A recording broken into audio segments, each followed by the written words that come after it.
வரட்டு இருமல் குணமடைய எங்கள் அம்மா வந்து சின்ன வயசு எங்களுக்கு கொடுக்குற ஒரு அருமையான ஒரு ரெசிபி சொல்கிறேன்.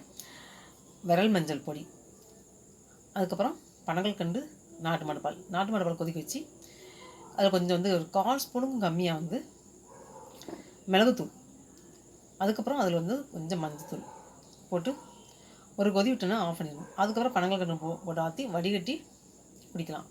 தொண்டைப்புண் குணமாகும், வரட்டு இருமல் குணமாகும். ஒரு 3 டேஸ் குடிச்சு பார்த்தா உங்களுக்கு வந்து ரிசல்ட் தெரியும். கண்டிப்பாக வந்து தொண்டை புண்ணெலாம் க்யூர் ஆகும். அதேமாதிரி இருமலும் கொஞ்சம் க்யூர் ஆகும். குழந்தைகளுக்கு ஏற்படக்கூடிய தொடர் இருமல் குணமடைய கண்டங்கத்திரி,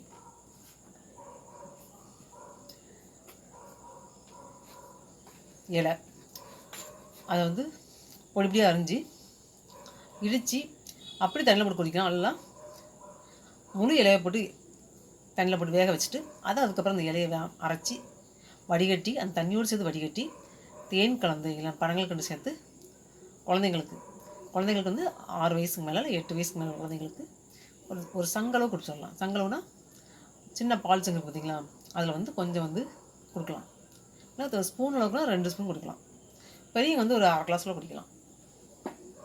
பெரியவங்களுக்கு வந்து அந்த கண்டங்கத்திரி காய் இருக்குது பார்த்தீங்களா, அந்த பழமாக இருக்கும் அந்த கண்டங்கத்திரி செடியில், அதை என்ன செய்யணும், அந்த காம்பை மட்டும் பிச்சுட்டு 4 பாகமாக கீறி புளிக்குழம்பு வைப்போம் பார்த்தீங்களா, அந்த மாதிரி வந்து வச்சு சாப்பிட்லாம்.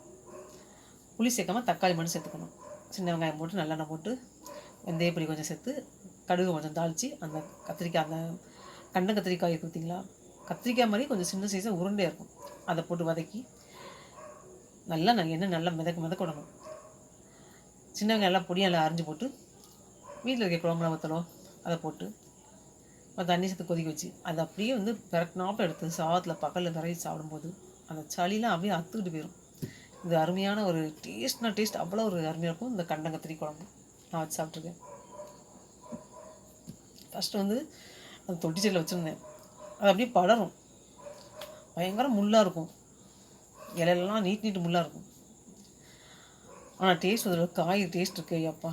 அப்படியே வந்து இந்த எண்ணெய் கத்திரிக்காய் குழம்பு சாப்பிடும் பார்த்தீங்களா, அந்த டேஸ்ட்டில் இருக்கும். வதங்கணும்னு அந்த காரத்தன்மைலாம் போயிடும். சாதத்தில் விரைவி அளவுக்கு அது அருமையாக இருக்கும். இந்த குழம்பு யாரெல்லாம் சாப்பிட்ருக்கேன்னு தெரில. நான் சளி இருக்கும்போது அந்த மாதிரி வீட்டில் அந்த செடி இருக்கும்போது அப்படி தான் செய்வேன். எனக்கு அந்த அந்த கண்டங்கத்திரிக்காய் குழம்பு ரொம்ப பிடிக்கும். உடம்புக்கு ரொம்ப ரொம்ப நல்லது. சளிக்கு அப்பா, இருமல், தும்மல், தலைவலி நீண்ட நாள் கட்டி